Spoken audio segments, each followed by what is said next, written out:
The other one of the other good things that's been really helping through this this entire season, one friend of the show, Tony F. Gonsolin, the Cat Man, Anthony, my God, is getting the job done. Are you at a point, before we get into the numbers, before we look at all the things of why he's doing so good, are you waiting for like the clock to strike midnight with Tony, or is this what you think Gonsolin can be? I've bought a lot of Tony Gonsolin stock over the last couple of years, and I'm not going to sell it now. I didn't know I didn't know they offered. I think we're going to the moon. I didn't know he was publicly traded, but I guess baseballers tend to be with them fantasies and whatnot. Yeah, I think look, I think Tony. I've said it in the past. I think he has all the potential to be a top 25 starter down the road in Major League Baseball. I still think he has all of the stuff, and you're starting to see him put it all together. He talked about getting some advice from Clayton Kershaw throughout this offseason about being more efficient and not just trying to get strikeouts. He still has some control and command issues, but I think he has a ton of potential. And I've kind of always liked what I've seen from him, and I think this is kind of just the beginning. The biggest thing with Anthony Gonsolin, with Goose, with the Cat Man, with Meow Mix, whatever you want to call him, he's got to be pitching. He's got to stay on a routine. It plays up so much for that split finger fastball. You got to have that feeling of that pitch every fourth, fifth, or sixth day. And you're seeing that right now. You're seeing him stay locked in for justice. It's just for you. He's pitching every fifth day, and he's looking good. Second on the team heading into Monday's play. Second on the team in wins above replacement, tied with Freddie Freeman. Mookie's leading the team, by the way. 4-0 because wins are important.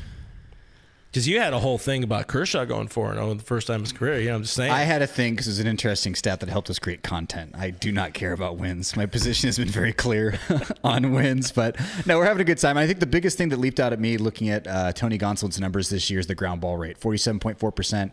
That's the highest of his career. Which tells you that sinker and, more importantly, that slider are working.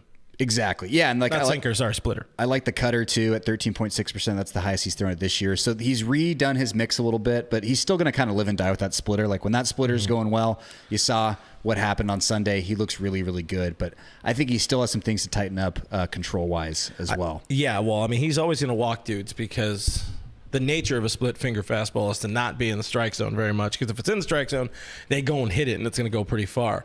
But if the bottom's dropping out, you're going to get that weak contact. You just hope you got good defense behind you. Hi, Max. The slider, another one. That's a big addition to the repertoire this season, throwing it more than he ever has. Mm-hmm. He used to be very heavy on that fastball, sometimes get it up 96, 97.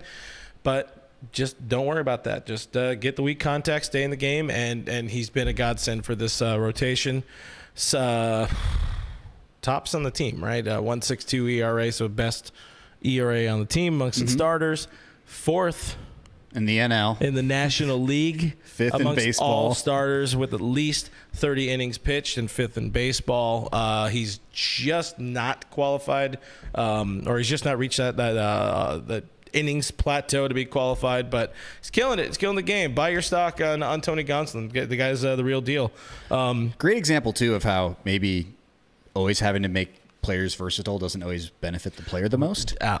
Wait, I got it's a money take. Because I love how the Dodgers do that. We've seen it with Chris Taylor is the golden boy example of that, or Ross Stripling, old friend of the show. Mm-hmm. Tony Gonsolin is not built to be a swing guy. He's not meant to be a bullpen. Like, just to casually tell him that he's going to be starting Game 6 of the World Series like hours before, like that should not be happening. Like, he's just not built either way. That's the mental makeup or the stuff or how they're sequencing. He hasn't learned that yet. He really hasn't. Maybe he could learn that. And we'll say Dodgers fans are gifted or blessed with having somebody like Ross Stripling who could do that so well. But that is a very, very difficult. It's a rare breed. Yeah, it's something they teach you. They don't teach you to be that guy at AA or AAA. If you're somebody who's good enough to be at the big leagues, they're probably training you or guiding you to either be an A starter or number 5 starter, somebody that can get you some innings, or mid relief, whatever the hell it is. Not all right. Sometimes you're going to start, sometimes you're going to relieve, and I think they get into the habit of doing that a little bit too much,